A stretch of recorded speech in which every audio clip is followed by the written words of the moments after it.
Hey everyone, we are back again with another episode of Pancake Draws. I'm Paincaked, and today's video, as you can see here, is a drawing of Fire Peach. But in all actuality, it's more than just a drawing of Fire Peach. It's kind of a redraw of one of the first digital art pieces, fan art pieces I ever did in my small art career, which has been going on for about almost 4 years now. The original I did was not very good back in December of 2013, so it's been a little over 3 years since I drew that, so I decided, hey, why not? I'll try and draw a new version of Peach, and just to see how far I've come. And it's a good way to remind yourself that even if you don't always notice that you're making progress, when you go and redraw something you did a while back, you really get to see how much you've improved since then. And in fact, it's not the first time I did a redraw of this illustration either. I think I did one exactly a year after I did the first Peach. You can even sometimes see the little peach in the corner there, but I will throw up what the original looked like at this point now, as well as what the second redraw version I did was.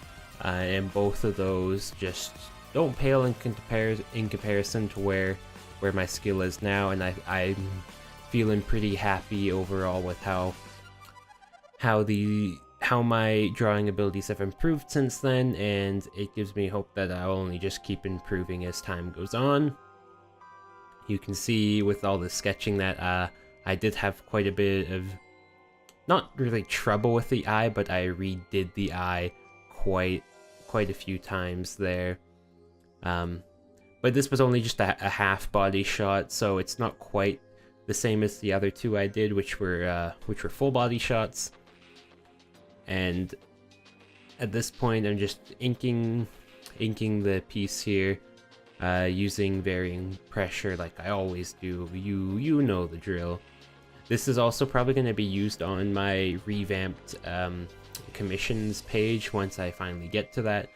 All my prices are staying the same, so you don't have to worry about that. I just not happy with how the page looks. I want to revamp it, show more examples of like what the different prices get you, as well as I want to add a few things such as the YouTube banner option, which will also have a package deal where you can get a YouTube banner and an icon, and you might save like $10 there overall, as opposed to if you bought them separately. So that's something cool you can look out for in the future. I'm hoping to get that done. I'd aim to get those commission pages done by the end of June, or sorry, not by the end of June, by the end of May, beginning of June. But as you guys have probably been aware, I am terrible at keeping my word. I don't even know this summer if I'm going to be able to do that animatic I wanted to do. I might just have to do a standalone illustration piece of one of the scenes of that animatic instead. It's annoying because I find I seem to overestimate what I can actually get done. Like, I will be like, oh, I'm gonna do this, and this, and it's all gonna work out perfectly, and there's gonna be no inconveniences that are gonna come across, and then inconveniences come and stuff doesn't get done, unfortunately. I wish it wasn't that way, but that's just the way the cookie crumbles sometimes. So yeah, like that animatic, well, I still want to do it. It just might not happen this year. It sounds like I might be getting a new summer job though, which is exciting. Luckily, if I do, I'm not gonna actually really say anything else because I don't want to psych it just in case I don't get it. I just have an interview, but they seemed very interested in hiring me, which was cool. And if that's the case, then maybe I'll definitely be able to have all the money I need for school, and plus I might be able to get a new Cintiq tablet, hopefully, which would speed up the workflow. I love my 13-inch Cintiq, but I've used the 22-inch a few times at school there, and it's a lot faster because I don't have to be as zoomed in as I have to be on my 13-inch in order to get the clean line work that I want. And at this point of the video, we've started coloring. So this was a different way of coloring than I've normally done.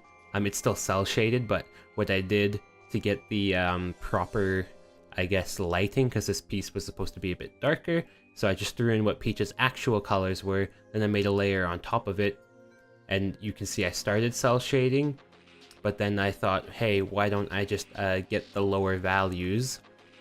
I'm not sure when in the video. Yeah, right here. So I start getting darker values and laying them all over Peach to make it to show that it's in a darker environment, and then I believe I start shading, doing the cell shading from where the shadows would be.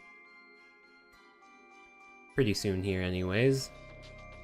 Right, I was just checking here to make sure the values are fine. In here, I start doing the cell shading part from the back, because in her hand she's kind of holding, or she's kind of casting like a little flame in the shape of a heart, which I had a little bit of trouble doing, but we'll get to that when we get to that part in the video.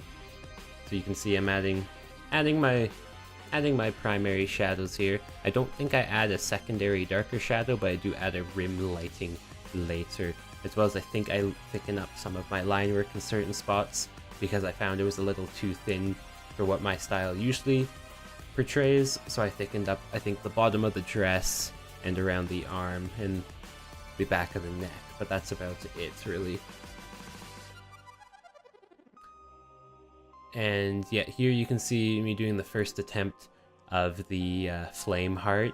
I originally was just gonna do it using cell shaded colors, so do red to orange to yellow, but that didn't end up looking very good.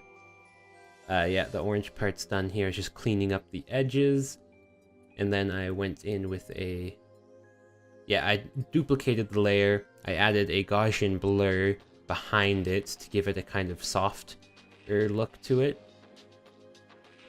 and then I started adding the inner glow, or like the inner color, and then just gave up and went straight into doing the highlights of the character. Which, that's the other thing with this illustration that I did, is that I actually switched how I highlighted it quite a few times. Right now I'm adding a white cast light on there, but I ended up scrapping that, and then I went and added, you know, my usual style that I would sometimes do with white, making the line art white where the light would be hitting it. I did that and then ended up scrapping that too. What I actually ended up doing was going over the piece with a airbrush on a slightly orangey white color with the layer set to add glow, and did that instead. And with the flame here, you're gonna see I'm going to, I tried adding the yellow, and then I just gave up and went for the background instead. And now I think is when I changed the flame heart to like a whitish cream color and put it onto the glow effect, I believe is what I do next. Nope, never mind. I'm doing the white outlining that you see here, that I end up getting rid of by the end of it anyway, so it didn't even matter. But I do scrap that. Instead, I just airbrush a light source over top of it, and I do change what the heart's color is by the end of the video there. And with that, we are going to end today's episode here. Remember to thumbs up if you liked it, thumbs down if you didn't, and subscribe if you want more. Thank you all so much for watching. My name is Paincaked, and until next time, stay cool, everyone.